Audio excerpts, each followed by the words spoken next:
La Corée du Nord demeure un territoire enveloppé d'un voile de mystère, un pays dont le coût de la vie, étonnamment bas, contraste avec sa nature profondément isolée et difficile d'accès pour la majorité des voyageurs. En effet, ces vastes rues désertes s'étendent sur plusieurs kilomètres, offrant un spectacle à la fois saisissant et inquiétant.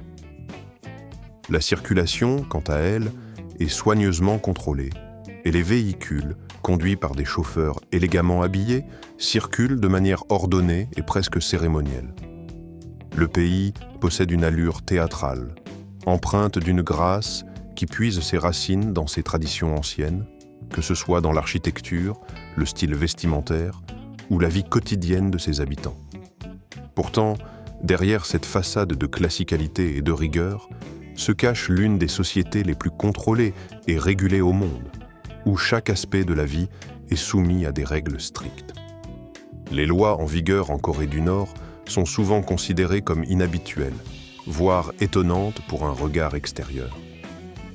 Si l'on décide de jeter un regard en coulisses pour mieux comprendre cette nation mystérieuse, on découvre une réalité où la vie quotidienne diffère radicalement de celle que l'on connaît dans d'autres pays modernes. La Corée du Nord, cette nation isolée, située en Asie de l'Est, partage la péninsule coréenne avec sa voisine, la Corée du Sud, dont la prospérité et l'ouverture contrastent fortement avec la fermeture du pays du Nord. La superficie totale du territoire nord-coréen s'étend sur environ 46 500 milles carrés, ce qui équivaut à peu près à la taille d'un État américain comme le Mississippi. Son territoire borde la Chine et la Russie au nord, ainsi que la Corée du Sud au sud, avec plus de 150 milles de côtes le long de la mer Jaune et de la mer du Japon. Toutefois, malgré cette proximité avec la mer, la majorité des activités et des échanges se font à l'intérieur du pays, où l'accès à Internet est strictement contrôlé, et certains concepts modernes tels que Google, iPhone ou Starbucks restent totalement étrangers à la majorité des citoyens. Les conditions climatiques en Corée du Nord varient considérablement selon la saison. En hiver, le climat de Surov peut devenir particulièrement rigoureux, avec des températures qui chutent en dessous de moins 30 degrés Celsius. L'été, en revanche, est chaud et humide, rappelant le climat de la Floride, ce qui crée un contraste marqué et des défis pour l'agriculture, tout en provoquant souvent des coupures de courant dans les transports, un phénomène courant à travers tout le pays. La neige, qui recouvre le paysage en hiver, contribue à la fois à la beauté du décor et à la complexité de la vie quotidienne, rendant certaines activités agricoles difficiles et compliquant les déplacements. La vie quotidienne en Corée du Nord est étonnamment différente de l'effervescence des lumières vives que l'on retrouve à New York ou à Londres.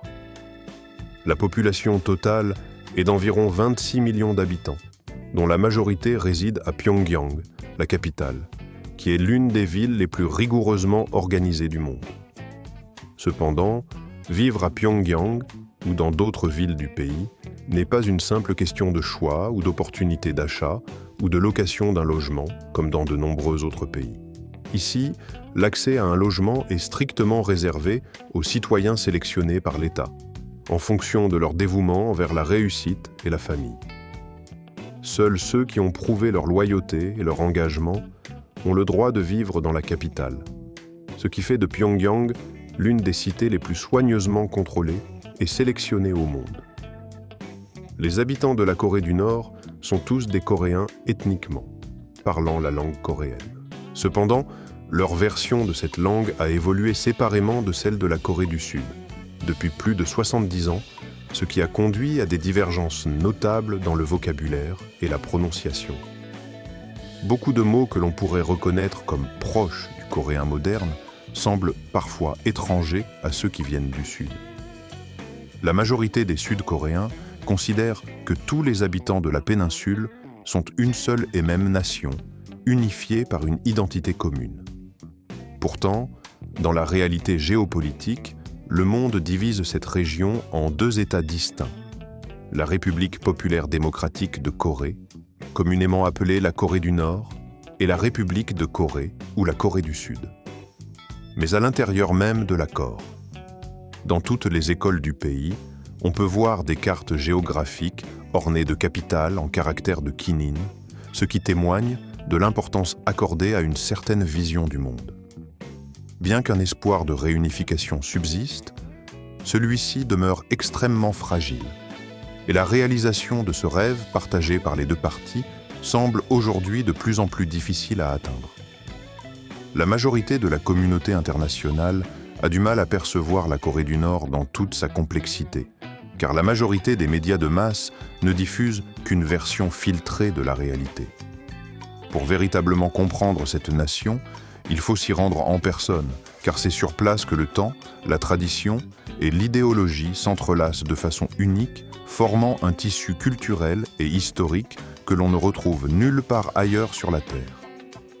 En Corée du Nord, le temps semble suivre son propre rythme, propre à lui seul, selon des règles qui lui sont particulières, donnant ainsi à ce pays une singularité absolue. Lorsque l'on visite cette contrée, on ne peut s'empêcher de constater qu'on ne se trouve nulle part ailleurs. Sur tous les calendriers, panneaux de signalisation et documents officiels, l'année 2025 n'apparaît pas, car le système de calendrier Juche, qui est exclusivement utilisé en Corée du Nord, domine la mesure du temps. Très bientôt, le pays fêtera son 114e anniversaire selon le calendrier grégorien, mais pour ses citoyens, la date de référence reste celle de la naissance de leur fondateur, Kim Il-sung. Ce calendrier particulier établit des normes propres à cette nation, donnant l'impression que la Corée du Nord évolue sur une chronologie totalement différente de celle du reste du monde. La majorité des voyageurs arrivant en Corée du Nord atterrissent généralement à l'aéroport international de Sunan, puis se dirigent directement vers Pyongyang, la capitale.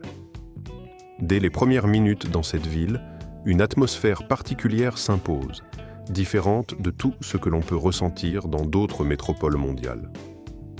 Pyongyang dégage une ambiance calme, ordonnée, presque austère, et sa beauté réside dans sa grande taille et sa structure rectiligne. Les bâtiments modernes, bien que sans le chaos visuel que l'on pourrait retrouver à New York ou à Tokyo, donnent à la ville une allure imposante mais disciplinée. La majorité de ces tours résidentielles, souvent comprises entre 25 et 35 étages, sont pourtant peu équipées d'ascenseurs, ce qui impose aux habitants de surmonter chaque jour de nombreux défis. Si vous vivez au 30e étage, il vous faudra chaque matin monter ces escaliers pour rejoindre la rue ou prendre le bus, ce qui peut considérablement renforcer votre condition physique ou, au contraire, épuiser vos forces rapidement. Les transports en commun à Pyongyang sont omniprésents et très peuplés, malgré l'apparente tranquillité qui y règne. La majorité des habitants privilégient le métro, les bus à Impérial, les tramways ainsi que les taxis, qui circulent en nombre limité, mais suffisant pour couvrir tous les besoins. Les heures de pointe s'étendent généralement de 3h30 du matin à 9h, puis de 5h du matin à 17h, avec un afflux notable jusque tard dans la soirée, vers 21h. Pourtant, malgré ces flux importants de passagers, la ville conserve une atmosphère étonnamment ordonnée, sans chaos ni embouteillage de l'envergure de ceux que l'on peut observer dans des villes comme Los Angeles ou Londres. Ici, la circulation reste calme, presque disciplinée, et chaque mouvement semble suivre une organisation précise. Un détail frappant est l'absence de motos ou de deux roues encombrant dans les rues, contraste saisissant avec des endroits comme Bangkok ou Hanoï, où les rues sont saturées de véhicules et de foules en mouvement permanent. En vous aventurant dans cet univers singulier, vous découvrirez rapidement qu'ici, il n'y a pas une seule trace de souterrain visible à la surface. Le métro le plus profond du monde, véritable merveille d'ingénierie souterraine, se trouve dissimulé à environ 110 mètres sous la surface terrestre. Conçu à l'origine comme un refuge anti-bombe, il est entièrement renforcé en acier, offrant une protection optimale contre toute menace extérieure. Franchir les portes de l'escalator pour atteindre le quai prend environ 3 minutes et demie. une traversée qui vous plonge dans une ambiance presque mystérieuse, à des profondeurs où la température constante de 18 degrés Celsius, toute l'année, garantit aux voyageurs un confort thermique remarquable. Ici, la chaleur et la fraîcheur sont maintenues à un niveau idéal, faisant de cette station un véritable abri souterrain, un refuge pratique et sécurisé pour tous ceux qui y transitent. Au sein de cet environnement souterrain, la présence de nourriture de rue reste rare. Cependant, il arrive parfois que l'on aperçoive des kiosques soignés, où des écoliers portent fièrement des cravates rouges, alignées en rang impeccable, vendant des confiseries congelées ou des bonbons soigneusement emballés. Bien que l'accès à Internet soit limité, la majorité des habitants continuent de regarder fixement leur téléphone, scrutant des écrans dont le contenu est strictement contrôlé et approuvé par l'État. Dans les rues de Corée du Nord, il est évident que l'usage des médias et des réseaux numériques est soigneusement régulé. Les sites web accessibles sont limités à ceux qui sont autorisés par le gouvernement. Si vous vous promenez dans les rues, vous remarquerez rapidement la présence de femmes arborant une grande variété de styles vestimentaires, coiffées de manière moderne, vêtues de tenues élégantes et lumineuses. Sur leur poitrine, elles portent des badges avec des images de Kina, une figure symbolique locale, ou d'autres icônes nationales. Ces femmes complètent leur look avec des talons hauts et un maquillage léger, incarnant une certaine image de la modernité et de la fierté nationale. Il est à noter que, dans ce pays, tous les citoyens sont tenus de porter ces badges, sauf les touristes étrangers, qui, eux, ne peuvent en aucun cas s'y soustraire. En conséquence, il leur est interdit de porter ces insignes, sous peine de sanctions pouvant aller jusqu'à l'incarcération. Les femmes nord-coréennes, loin d'être emprisonnées dans des codes de mode occidentaux, aspirent à rayonner par leur peau soignée, leurs yeux pétillants, leur chevelure noire brillante et leur sourire doux. Leur allure naturelle et leur élégance discrète traduisent une confiance tranquille, une dignité sans prétention. Que ce soit dans les larges avenues de Kim Il-sung Square ou dans des zones plus reculées, ces femmes avancent en groupe dans une démarche calme mais assurée, parlant à voix basse, souvent en se couvrant la bouche d'une main lorsqu'elles rient. Même en se déplaçant dans la ville, leur posture reste droite, leur démarche empreinte de sérénité et de confiance. On pourrait croire qu'elles évoluent dans un lieu comme New York ou Paris. Tant leur démarche est déterminée, sans chichi, mais empreinte de dignité et de fierté. L'un des spectacles les plus emblématiques de cette discipline et de cette organisation se déroule au moment où une femme contrôleur de la circulation dirige le trafic à Pyongyang. Contrairement à d'autres pays où les agents de la circulation sont sélectionnés en fonction de leur niveau d'entraînement physique, ici, en Corée du Nord, leur recrutement repose sur 3 critères essentiels: la taille, la vue et la beauté. Ces jeunes femmes, strictement vêtues d'un uniforme bleu et blanc avec un capuchon soigné sur la tête, avancent avec confiance et grâce, en maîtrisant des mouvements rares mais précis, se tenant droites et fières malgré la faible circulation automobile.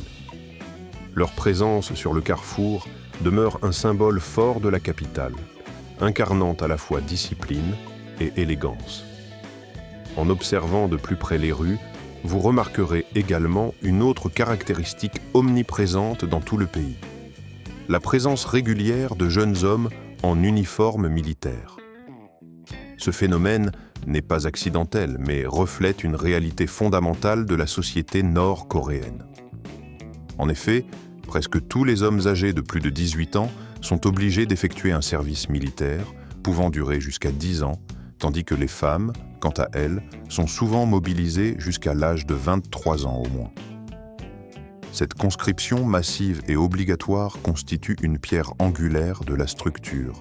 Le service militaire en Corée du Nord n'est pas une expérience facile ni une étape anodine dans la vie quotidienne des citoyens. En effet, il s'inscrit profondément dans la routine de la population, avec des formes de discipline strictes et rigoureuses, imposées de manière quasi systématique. Que ce soit par obligation ou par choix, Cette conscription dure généralement entre 18 et 21 mois, une période durant laquelle chaque individu doit se conformer à un encadrement militaire sévère. La discipline y est exercée de manière autoritaire, laissant peu de place à la liberté individuelle, ce qui contraste fortement avec d'autres systèmes militaires dans le monde. Par exemple, en Corée du Sud, où le service militaire est également obligatoire mais moins rigoureusement encadré, la vie quotidienne des conscrits peut être perçue différemment, avec des règles plus souples et une certaine liberté de mouvement. Les sanctions encourues en cas de non-respect des consignes sont sévères. En Corée du Nord, les peines de prison pour ceux qui tenteraient de déserter ou de désobéir peuvent s'étendre de 18 à 21 mois, une durée qui témoigne de la dureté du régime et de l'importance accordée à la discipline militaire. La puissance militaire du pays est impressionnante. Avec plus d'1 million de soldats en activité et une masse de 6 millions de membres dans les formations paramilitaires, la Corée du Nord possède l'une des armées les plus importantes au monde en proportion de sa population. En effet, environ 1 habitant sur 4 est connecté à cette force, que ce soit par le biais de l'armée régulière ou des groupes paramilitaires. Ce poids militaire massif explique également pourquoi il y a si peu de véhicules privés dans les rues de la capitale, Pyongyang, et plus largement dans le pays. Avec une population dépassant les 25 millions d'habitants, on pourrait s'attendre à voir davantage de voitures, de congestion et de trafic. Pourtant, la réalité est tout autre. Le nombre de véhicules en circulation reste extrêmement faible, avec à peine 30 000 voitures actives, toutes fabriquées localement. La Corée du Nord figure parmi les pays du monde où la possession de voitures est la moins répandue, en grande partie en raison de la pauvreté relative de sa population et de ses ressources économiques limitées. La majorité des citoyens nord-coréens ne possèdent pas de voiture privée. La majorité dépend des moyens de transport collectifs tels que le métro, les bus ou encore les vélos. Les rues de Pyongyang, en particulier, sont peu encombrées en comparaison avec celles des grandes capitales mondiales. On peut y voir des véhicules de marque internationale, mais en très petit nombre. Des modèles anciens, tels que des Volvo Stosorok Chetir datant des années 70, circulent encore ici et là, souvent achetés il y a longtemps, mais jamais payés intégralement par leurs propriétaires. Il est intéressant de noter que, malgré l'embargo et l'isolement économique, la Corée du Nord ne dépend pas entièrement des voitures importées. Le pays a développé sa propre production de véhicules militaires et civils, s'inspirant de designs occidentaux tels que ceux de Volkswagen, Mercedes ou d'autres grandes marques mondiales. Cependant, en raison de l'isolement économique et technologique, ces voitures domestiques restent peu connues et peu visibles à l'extérieur du pays. En ce qui concerne la haute hiérarchie, les membres du gouvernement et les hauts fonctionnaires jouissent d'une liberté automobile beaucoup plus grande. Selon leur rang et leur position, ils conduisent les véhicules les plus prestigieux et luxueux. Il n'est pas rare de voir dans la capitale des voitures de marque Audi R8, des Rolls-Royce ou encore des Range Rover. Certains parlent eux-mêmes d'une collection rare de véhicules accumulés malgré les difficultés logistiques liées à leur importation dans un pays soumis à un embargo strict. La possession de ces voitures de luxe demeure un symbole de statut et de pouvoir, même si leur nombre reste limité. Il est également intéressant de noter que, malgré ces apparences de modernité, la production automobile locale en Corée du Nord a commencé plus tardivement sous influence des modèles occidentaux. Le pays a développé ses propres modèles inspirés de voitures allemandes comme Volkswagen ou de marques telles que Mercedes, mais cette industrie reste embryonnaire et limitée. La planification centralisée de l'économie nord-coréenne, qui reste l'une des rares au monde, a fonctionné selon un système de contrôle étroit de la production, distribution et consommation, joue un rôle déterminant dans cette situation. Tout comme un Américain peut passer une commande sur Amazon, recevoir un colis chez lui dans la journée, en Corée du Nord, les marchandises sont distribuées selon un plan strictement dicté par l'État. Même des articles aussi, voici une version profondément remaniée, enrichie et traduite du texte fourni. La réalité économique en Corée du Nord se distingue radicalement de celle que l'on peut observer dans la majorité des pays occidentaux.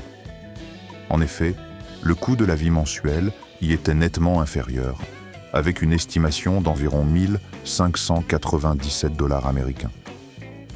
Ce chiffre représente à peu près 32% de moins que les dépenses moyennes qu'il faut engager chaque mois aux États-Unis pour couvrir les mêmes besoins. En comparaison, le prix de la location d'un logement y est également bien plus abordable. Par exemple, louer un appartement meublé dans une zone résidentielle ordinaire coûte environ 819 000 wons nord-coréens par mois. Ce qui, bien que difficile à convertir précisément en dollars en raison des restrictions strictes sur le taux de change, reste nettement moins élevé que dans les pays occidentaux. Les factures mensuelles pour les services publics, tels que le chauffage, l'électricité et le gaz, pour une personne vivant dans un appartement de taille moyenne, peuvent sembler modestes. En effet, pour un appartement d'environ 85 mètres carrés, le coût total de ces services est généralement inférieur à celui que l'on pourrait payer dans un pays occidental. Le transport en commun, notamment le métro, est également très accessible, avec un tarif d'environ 120 000 wons, ce qui représente une dépense bien plus réduite comparée aux standards occidentaux. Quant à l'alimentation, les dépenses pour la nourriture sont d'environ 26,4% inférieures à celles des États-Unis, ce qui indique une économie notable dans ce domaine.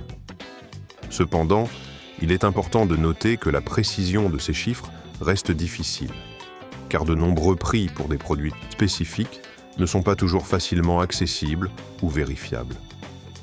Le système de transport public, bien que limité, constitue néanmoins le principal moyen de déplacement pour la majorité des habitants, et son coût demeure bien inférieur à celui pratiqué dans la majorité des pays occidentaux.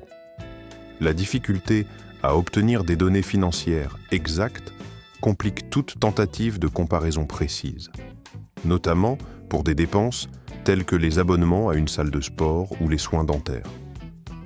La nature fermée de l'économie nord-coréenne, couplée à un secteur commercial restreint, rend difficile l'évaluation de ces coûts. Malgré tout, il apparaît que le coût de la vie globale y est inférieur à celui des États-Unis.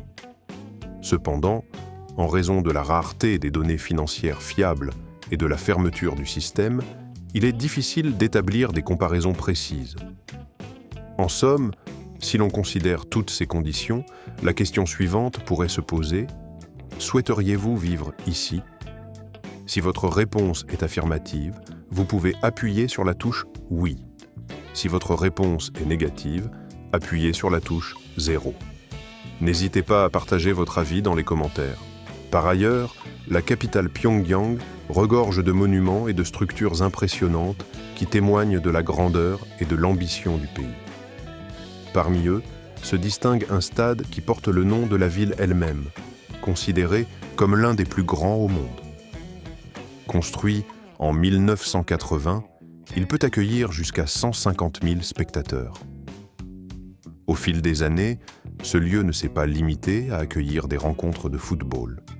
Il sert aussi de scène pour de vastes rassemblements populaires, des spectacles massifs où des dizaines, voire des centaines de participants se produisent simultanément.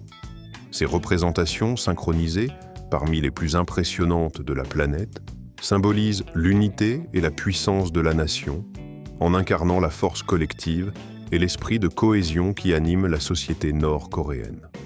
Un autre monument emblématique est l'hôtel Gion, un gratte-ciel hors norme construit en forme de pyramide.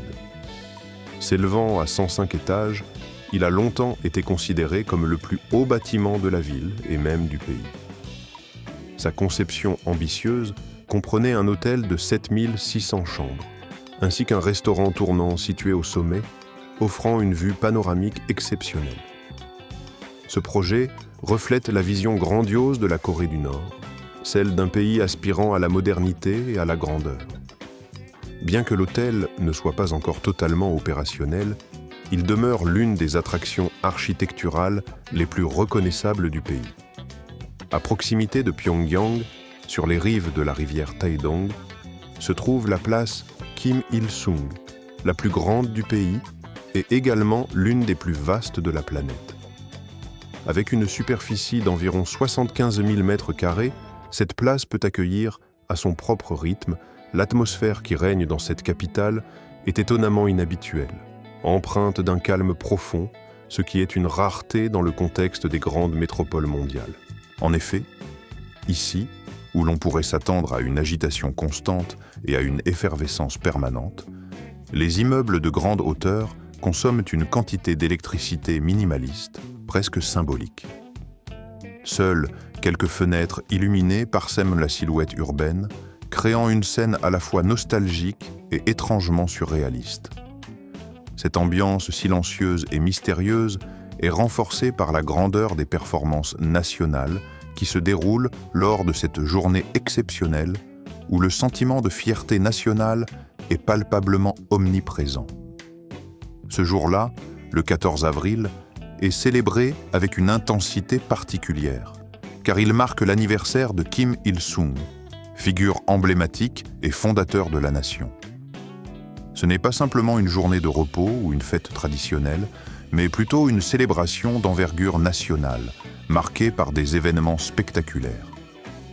Les forces armées défilent dans une synchronisation parfaite, accompagnées de feux d'artifice éclatants qui illuminent le ciel nocturne dans une explosion de couleurs. Parmi ces festivités, les performances artistiques atteignent des sommets de précision et d'ampleur, réunissant des dizaines de milliers de participants, hommes et femmes, qui offrent un spectacle impressionnant.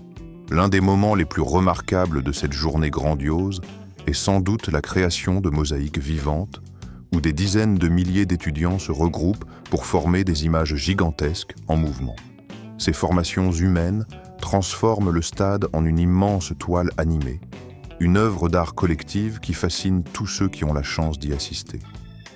Ces performances, qui défient parfois l'imagination, figurent parmi les plus grandes au monde, enregistrées dans le livre Guinness des records, notamment pour leur nombre astronomique de participants, dépassant 100 000 danseurs, athlètes et artistes unis dans une synchronisation parfaite.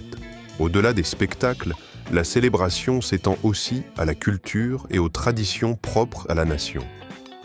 La fête du 14 avril coïncide également avec d'autres événements culturels, comme le Nouvel An lunaire, qui est célébré avec une ferveur particulière. Pendant cette période, des centaines de lanternes lumineuses s'élèvent dans le ciel nocturne, créant un environnement à la fois magique et paisible, où chaque lanterne devient une étoile de lumière, flottant dans l'obscurité. Ces manifestations offrent un spectacle visuel rare, presque poétique, qui reste gravé dans la mémoire de ceux qui y assistent. Une autre facette de cette célébration est la gastronomie, qui joue un rôle central dans la culture nord-coréenne. Une dégustation de plats khmer traditionnels, notamment le fameux kimchi, laisse souvent une impression indélébile. La particularité de cette cuisine réside dans l'équilibre subtil entre différentes saveurs, le piquant, le salé, l'acide, ainsi que la douceur, qui se combinent pour créer une expérience gustative unique. La simplicité apparente de ces plats cache en réalité une complexité de goût, témoignant d'un savoir-faire culinaire ancestral. Peut-être avez-vous déjà expérimenté des combinaisons de saveurs qui restent gravées à jamais dans votre mémoire. Connaissez-vous le kimchi, ce mets emblématique qui symbolise à la fois la tradition et la fierté nationale? Dans la région nord de la Corée, il existe une multitude de plats fermentés dont la variété est tout simplement impressionnante. Chaque zone, avec son savoir-faire unique, apporte sa propre touche à ses recettes traditionnelles, faisant de ces mets des incontournables de la gastronomie locale. Parmi eux, un plat particulièrement apprécié, souvent consommé aussi bien chaud que froid, a su s'imposer comme une véritable référence pour les touristes, notamment à Pyongyang. Ce plat, profondément enraciné dans l'histoire du pays, remonte à l'époque de la dynastie Joseon, lorsque l'on servait une version de ce mets dans un bouillon de bœuf bien rafraîchi, agrémenté de tranches de concombre, de morceaux de bœuf tendre et d'un œuf dur, offrant un contraste harmonieux de saveurs et de textures. Ce qui distingue ce plat des pâtes japonaises ou italiennes réside dans sa légèreté, son goût rafraîchissant, ainsi que la texture unique et élastique de ses nouilles. Ces dernières sont confectionnées à partir de sarrasin, un ingrédient précieux qui confère à la fois fierté nationale et identité culinaire au plat. En parallèle, une boisson locale appelée bière NN est également très prisée. Elle est considérée comme l'une des meilleures de la région, étant produite selon une technique britannique, ce qui garantit un goût riche et complexe, comparable aux bières artisanales européennes.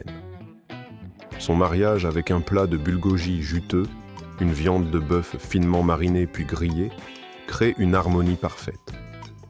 Ensemble, ces mets forment l'un des moments culinaires les plus agréables et savoureux qu'il est possible de vivre en Corée du Nord. Cependant, pour profiter pleinement de cette expérience gastronomique lors d'un voyage dans le pays, il est essentiel de connaître quelques règles fondamentales. Par exemple, il est formellement interdit aux touristes d'utiliser la monnaie locale dans les transactions. Contrairement à de nombreux autres pays où l'on peut payer en monnaie nationale, en Corée du Nord, les visiteurs étrangers doivent régler leur achat en euros, en dollars américains ou en yuan chinois. La préférence va toutefois à l'euro. Il est donc crucial de prévoir cette devise avant d'arriver, car il est strictement interdit d'utiliser l'argent local. De plus, il n'est pas rare que les habitants paraissent distants, silencieux ou évitent tout contact, ce qui ne doit pas être pris pour une hostilité personnelle. En effet, cette attitude provient d'une sensibilité extrême à la présence étrangère, en particulier en Amérique du Nord, où la relation avec les touristes est très contrôlée. Il est important de souligner que la communication avec les locaux est souvent limitée par des règles strictes. Bien que la loi officielle interdise aux citoyens de s'adresser directement aux étrangers, il n'y a pas beaucoup de touristes en raison de ces restrictions. La majorité des habitants font preuve d'une grande prudence lorsqu'ils tentent d'engager la conversation ou de prendre des photographies, de peur de provoquer des malentendus ou des sanctions. Si une personne essaie de parler à quelqu'un ou de photographier un résident, il arrive fréquemment qu'elle soit simplement invitée à s'éloigner ou à quitter les lieux pour éviter tout problème. Un autre point crucial à connaître concerne la liberté de déplacement. Pour l'instant, les touristes ne peuvent pas se déplacer librement à leur guise. Il est toujours impératif d'être accompagné d'un guide désigné qui possède le droit d'interdire la prise de photos si l'objet photographié est considéré comme sensible. Parmi ces sujets délicats figurent souvent de vieux ponts, des bâtiments en construction ou inachevés, ainsi que des files d'attente dans certains magasins. Tout ce qui touche à l'armée est strictement interdit en photographie. En particulier, il est formellement interdit de prendre des images de statues de Kim Jong-il ou de Kim Jong-un. Ces figures doivent être photographiées dans leur intégralité, en veillant à ne pas recadrer la tête ou d'autres éléments qui pourraient altérer leur représentation officielle. En résumé, la photographie de ces symboles emblématiques est soumise à une réglementation rigoureuse et toute infraction peut entraîner des sanctions. La prudence et le respect des règles locales sont donc essentiels pour éviter tout malentendu ou problème lors de votre séjour dans ce pays. Derrière la façade, il est considéré comme un signe d'irrespect d'observer la Corée du Nord sous cet angle. En effet, dans ce pays, la présence de plus de 34 000 statues de Kim Il-sung, réparties approximativement tous les 3,5 km le long du territoire, témoigne de l'importance accordée à cette figure emblématique. Il est donc essentiel de se rappeler que prendre en photo de telles statues ou tout autre symbole du régime n'est pas accepté partout, contrairement à ce que l'on pourrait connaître dans d'autres contrées du monde. La prudence s'impose donc lorsqu'on souhaite capturer ces images, car cela pourrait être mal perçu ou même entraîner des sanctions. Après avoir évoqué ces précautions, il est allé naturel de se demander si l'on pourrait envisager de voyager en Corée du Nord, voire d'y séjourner pour y prendre sa retraite ou découvrir ses secrets. Cependant, il faut garder à l'esprit que l'entrée dans ce pays est soumise à des démarches administratives strictes. En effet, toute personne désireuse de s'y rendre doit préparer soigneusement ses documents et soumettre une demande préalable d'autorisation. L'entrée n'est possible qu'au moyen d'un visa, et ce dernier ne peut être obtenu que par le biais de certains pays partenaires. La Russie et la Chine sont en effet les deux seules nations qui délivrent des visas pour la Corée du Nord. Les options pour accéder à ce pays sont limitées. Depuis la Chine, il existe plusieurs villes offrant des vols, mais l'itinéraire le plus direct et pratique reste celui partant de Pékin, qui permet de rejoindre la capitale nord-coréenne en avion. En revanche, depuis la Russie, seul le port de Vladivostok constitue un point de départ, ce qui peut sembler isolé, mais reste une alternative pour ceux qui préfèrent voyager à travers des paysages plus panoramiques. Pour ceux qui envisagent un voyage en train, un départ depuis Pékin est également possible, mais cette solution nécessite une attention particulière, notamment pour les ressortissants américains ou européens. En effet, pour les citoyens des États-Unis, la situation est plus restrictive. Depuis 2017, l'entrée en Corée du Nord leur est fortement limitée. Le département d'État américain a publié une interdiction de voyager vers la Corée du Nord, rendant non valable tout passeport américain pour ce type de déplacement, sauf si une autorisation exceptionnelle est délivrée, ce qui reste extrêmement rare. La situation est similaire pour les Européens, pour qui le processus d'obtention de visa demeure complexe, même s'il peut sembler un peu plus simple. La surveillance de tous les déplacements y est stricte, et il est formellement interdit de participer à un voyage organisé par des agences non officiellement reconnues par le gouvernement nord-coréen. Le processus pour obtenir un visa standard implique généralement la soumission d'un formulaire de demande dûment rempli, accompagné d'une photo récente et d'une copie de documents d'identité.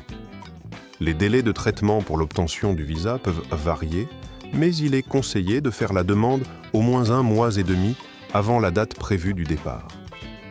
Par ailleurs, il faut préciser que la Corée du Nord ne délivre pas de visa pour des séjours de longue durée ou pour la retraite. La majorité des visas accordés sont de courte durée, principalement pour le tourisme ou pour des affaires officielles. Tous ces déplacements doivent faire l'objet d'un contrôle strict par l'État, qui impose une gestion rigoureuse de chaque étape. Il est donc impératif que toute personne souhaitant voyager en Corée du Nord prépare son voyage bien à l'avance. Il est conseillé de consulter régulièrement les informations officielles, notamment celles liées aux changements diplomatiques susceptibles d'affecter la validité des visas ou les conditions d'entrée. La maîtrise de ces règles est essentielle pour éviter toute déconvenue lors de la planification d'un tel voyage. En résumé, si vous envisagez une aventure en terre nord-coréenne, il faut garder à l'esprit que les formalités sont nombreuses et que la réglementation est très stricte. La préparation minutieuse de votre dossier, la connaissance des restrictions en vigueur, ainsi que la vigilance quant aux évolutions diplomatiques sont indispensables pour réaliser ce projet dans de bonnes conditions. J'espère que ces explications sur les règles d'entrée en Corée du Nord vous ont été utiles. Si cette vidéo vous a plu, n'hésitez pas à réfléchir à ce que vous souhaitez explorer par la suite. Merci de votre attention et à très bientôt pour une nouvelle publication.